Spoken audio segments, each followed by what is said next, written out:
Donc, bonjour tout le monde, je me présente, moi c'est Majed Issa. J'ai eu le plaisir, je suis un ancien assistant du CHU de Bicêtre.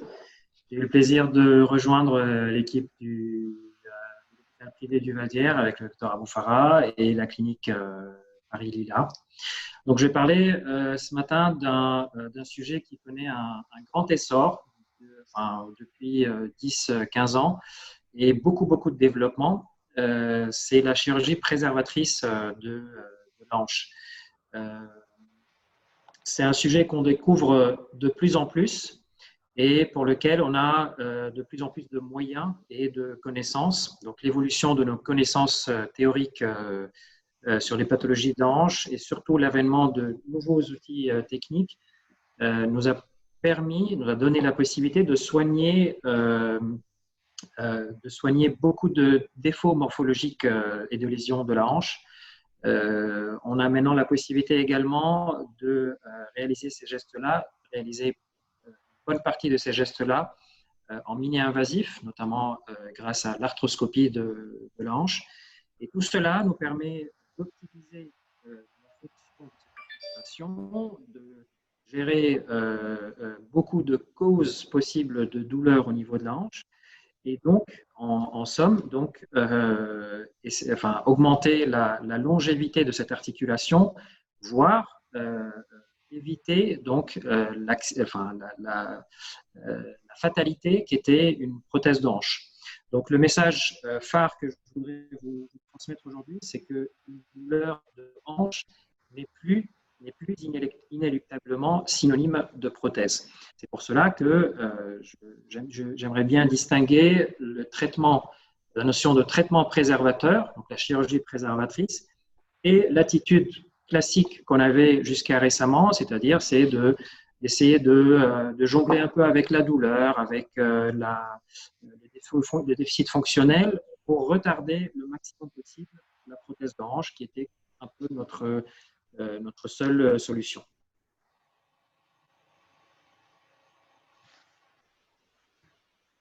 Alors, on sait maintenant que beaucoup de lésions dans les différentes structures de la hanche sont liées à des vices morphologiques de la hanche, notamment un défaut d'angulation, un défaut de couverture de la tête fémorale, un défaut de rotation de la tête du col fémoral ou un problème dans l'offset. Et on sait que plus de 50% des arthroses chez les gens jeunes, donc les gens de moins de 50 ans, on a regardé un peu ces cas-là et plus de 50% avaient justement un vice morphologique. Le plus fréquemment, c'était un conflit fémoro-acétabulaire, on va en parler plus tard, ou une dysplasie de hanche. Donc, on a beaucoup de moyens, beaucoup de traitements de chirurgie pour conserver le genou.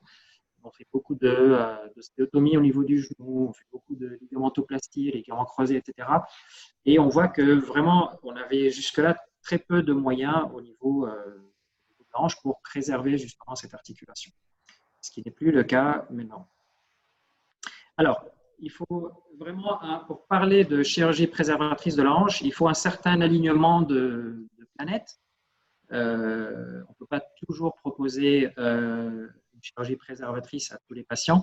Ça dépend certainement de l'âge des patients. Et ici, j'aimerais insister sur la notion de différence entre l'âge chronologique et l'âge physiologique. On voit de plus en plus, les gens vivent mieux, ils s'entretiennent mieux. Et on voit de plus en plus de gens de 60 ans et qui ont un âge physiologique qui fait 15 à 20 ans de moins.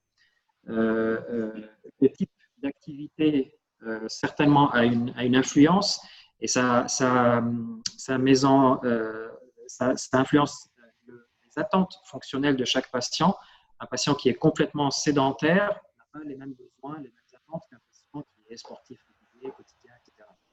L'obésité est un facteur important dans la chirurgie préservatrice de la hanche et surtout la compliance de chaque patient. C'est vraiment un traitement de participation entre le chirurgien et son patient. Alors, objectivement, nous nous basons sur une classification assez basique, qui est la classification de Tonis de la coxarthrose. Et on considère que la chirurgie préservatrice de la hanche reste possible dans les Tonis 0 ou 1. C'est-à-dire du moment où on commence à observer des géodes dans la tête fémorale ou dans le côté, et du moment où on a une diminution de l'épaisseur du cartilage de plus de 2 mm, on considère que la phase, le stade de chirurgie préservatrice est dépassé. Alors, j'ai fait cette topo exprès pour insister vraiment sur l'importance de la radiographie simple. On voit de plus en plus de patients arriver avec directement une IRM. Est-ce que vous avez déjà fait des radios, monsieur? Non, on m'a directement prescrit une IRM. Il faut savoir que vraiment les radios simples restent vraiment un gisement d'informations. Ici, devant vous, vous avez une radiographie simple du bassin de face. Déjà, rien que sur cette radio, donc la radio qui reste indispensable, rien que sur cette radio, on peut mesurer par exemple l'angle de couverture latérale de la tête fémorale. On peut tracer, on peut voir par transparence donc les ombres de la paroi postérieure et de la paroi antérieure. Donc ça peut, ici on peut décerner par exemple un signe du croisement, un signe de rétroversion acétabulaire, etc. Beaucoup d'infos donc. On peut mesurer l'angle cervico-diaphysaire. On peut mesurer l'angle de Tonis, donc qui est un signe également pour la couverture acétabulaire. On peut voir s'il y a une différence de longueur entre les deux jambes qui a pour origine la hanche. On peut tracer le cintre cervico-obturateur ou la ligne de Shelton. Sur le profil, ou ce qu'on appelle ici le faux profil de Lequen, on peut mesurer également, comme on avait mesuré tout à l'heure la couverture latérale, on peut mesurer l'angle de couverture antérieure. Et sur un profil de Don, ou bien sur un cliché en grenouille, on peut mesurer l'angle alpha. Donc c'est un angle qui nous permet de voir s'il y a vraiment cette bosse-là que vous pouvez voir et qui serait responsable d'un effet CAM, ce qu'on appelle un effet CAM, on va voir plus tard, et donc d'un conflit fémoro-acétabulaire. Et tout ça, ça va nous aider à vraiment bien planifier notre geste chirurgical également. Alors, je passe assez vite sur l'examen clinique. Il faut savoir que l'examen clinique de la hanche, il peut vraiment être très riche. Rien qu'en observant le patient en position debout, on peut voir s'il y a un strabisme rotulien qui pourrait indiquer un excès d'antéversion du col fémoral, une bascule pelvienne, une asymétrie des épaules, etc. En le voyant marcher, on peut voir s'il y a une boiterie d'esquive ou d'équilibre, l'angle d'attaque du pas, etc. Il y a vraiment plein d'informations à en tirer. On peut réaliser le test de Trendelenburg qui peut signer une faiblesse des muscles abducteurs, l'amplitude des mouvements, donc en flexion, extension, abduction, adduction, rotation externe, rotation interne. On peut faire une flexion de hanche en contre-résistance qui pourrait, par exemple, dans certains cas, indiquer des pathologies de l'iliopsoas.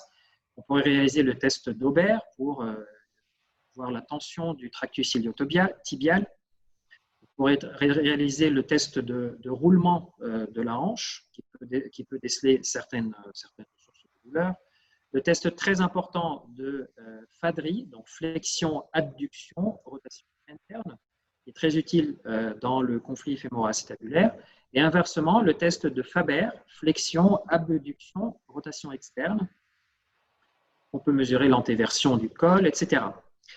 Donc, l'examen de la hanche est vraiment un examen qui est assez riche. Donc, les différentes pathologies qu'on évoque en général, c'est les pathologies les plus fréquentes pour la chirurgie conservatrice. C'est d'abord le conflit fémoro-acétabulaire. Donc, c'est une partie du col ou de la tête fémorale qui vient buter contre une partie du petit. La deuxième pathologie, c'est la dysplasie de hanche. On va en parler. Donc, c'est un défaut de couverture du côté.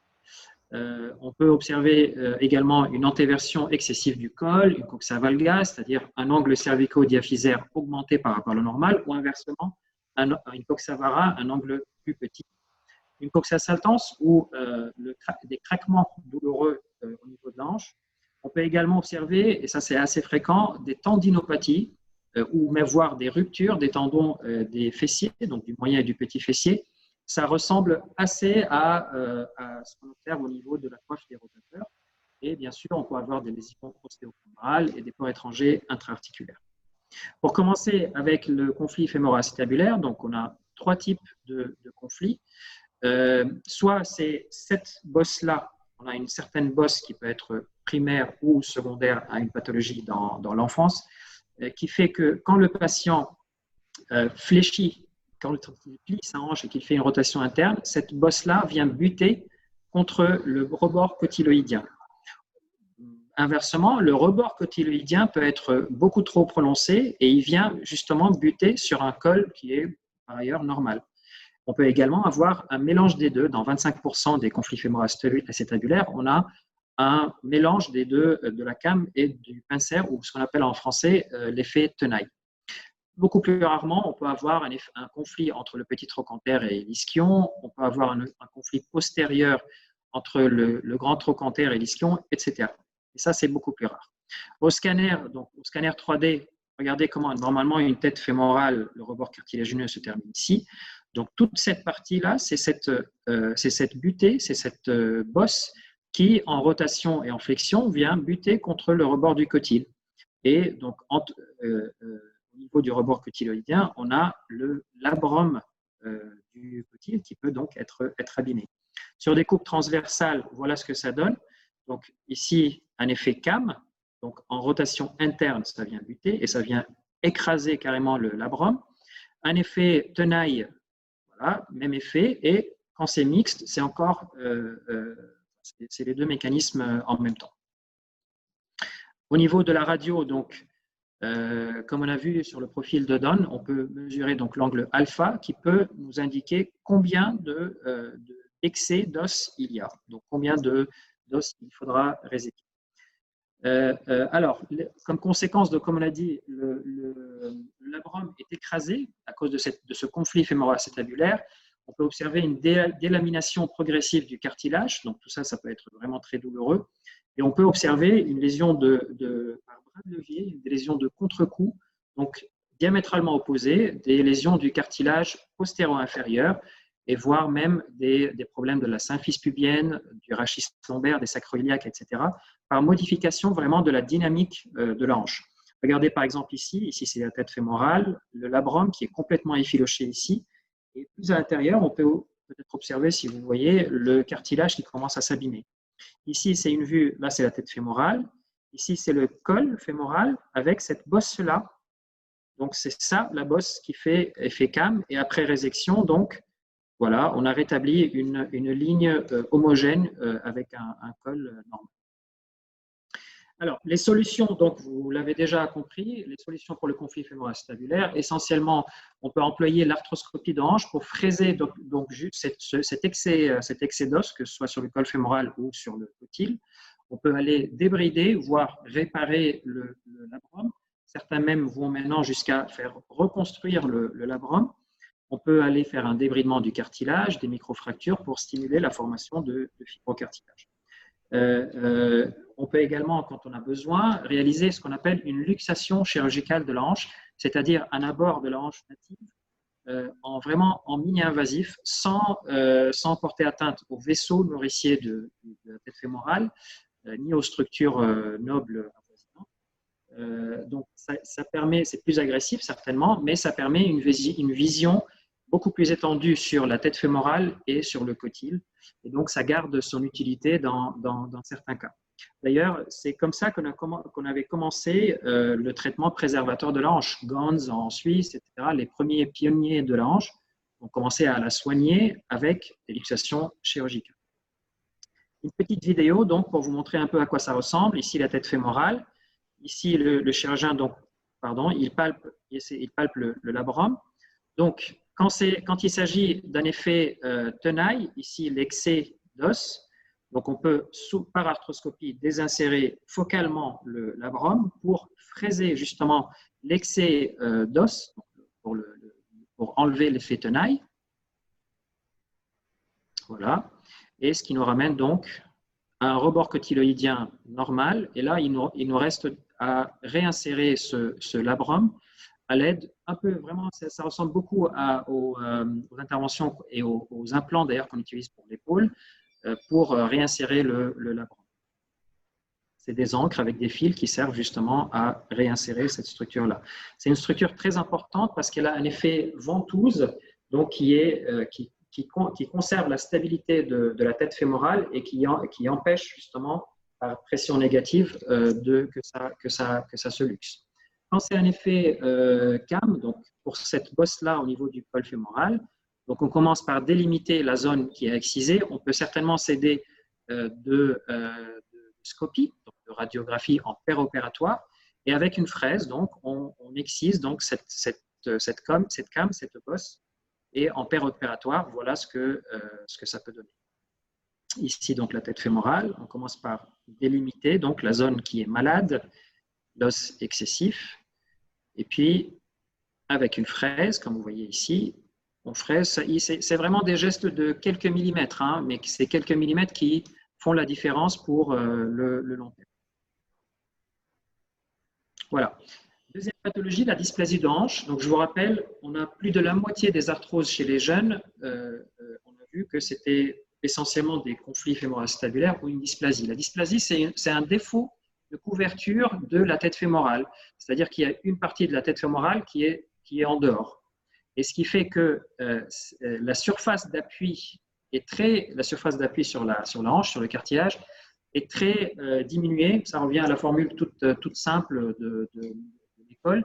C'est P égale F sur S. Moins on diminue la surface, plus la pression est importante.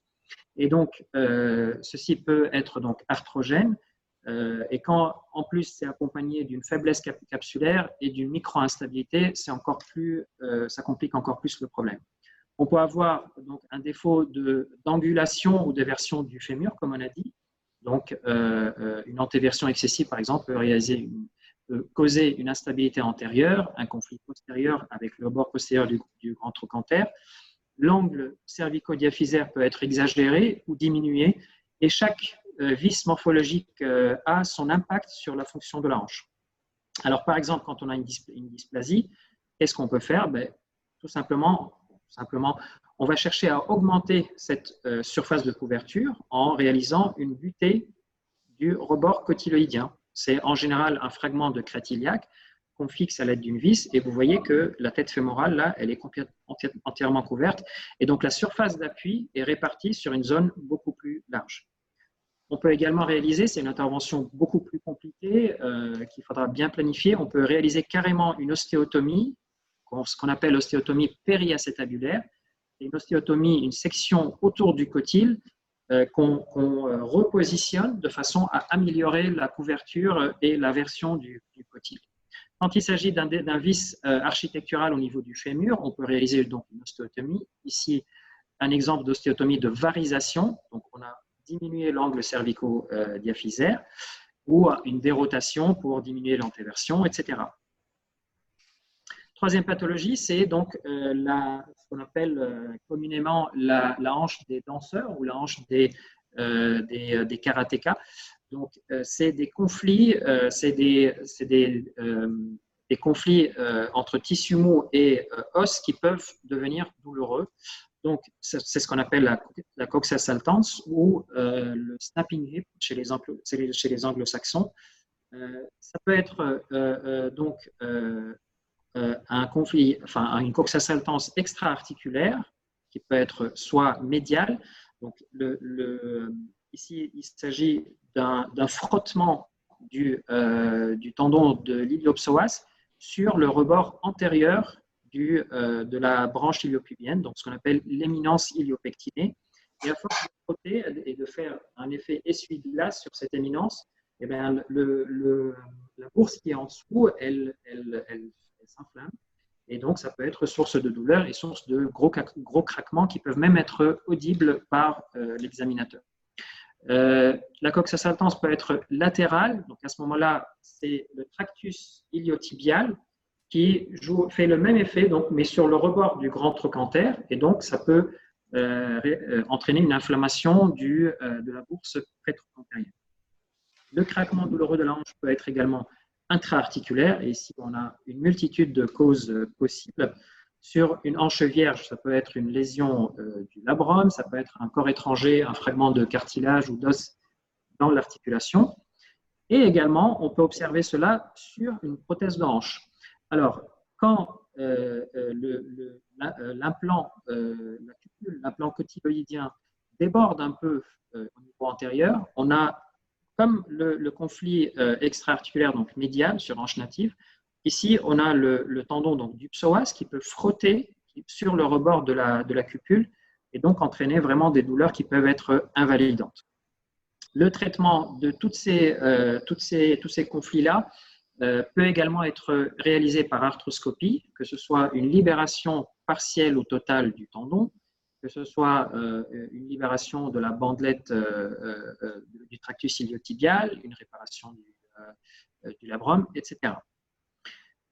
Autre pathologie, on peut avoir des lésions ostéochondrales focales au niveau de la tête fémorale qu'on peut soigner. Donc, c'est des lésions soit post-traumatiques, soit dégénératives vraiment focales. On peut soigner en réalisant, comme on fait au niveau du genou, une mosaïque-plastie ou une greffe, une allogreffe, donc, ou une autogreffe de fragments ostéochondraux. Et la toute dernière pathologie donc, que je voulais vous présenter, c'est donc la tendinopathie du moyen fessier qu'on observe fréquemment, qu'on observe assez fréquemment, surtout chez les dames. Donc, c'est une pathologie qui a beaucoup de points de ressemblance, comme j'ai dit, avec la coiffe des rotateurs. Il faut savoir distinguer, bien sûr, les images normales, classiques, des images de rupture de tendon ou de bursite rétro-antérienne. On peut même, comme dans l'épaule, on peut observer une tendinopathie calcifiante, comme cette calcification ici. Et donc, comme on fait au niveau de la coiffe, bon, il y a une classification pour les ruptures. Voilà une image arthroscopique, justement, d'un tendon qui est assez effiloché, en partie désinséré par rupture transfixante, et qu'on peut donc réinsérer et aviver par arthroscopie ou à ciel ouvert. Donc, en gros, le message principal que je voudrais vous transmettre, c'est que, je répète encore une fois, une douleur de hanche n'est plus, en 2020, n'est plus inéluctablement synonyme de prothèse. On a beaucoup de moyens maintenant pour agir là-dessus, notamment donc l'arthroscopie de hanche. Vous avez vu donc les différentes interventions qu'on peut réaliser avec, les ostéotomies du fémur, les ostéotomies du cotyle, les butées de cotyle, la luxation chirurgicale dans certains cas, les greffes ostéochondrales, la suture tendineuse comme pour le moyen fessier et la libération de tendons. Voilà.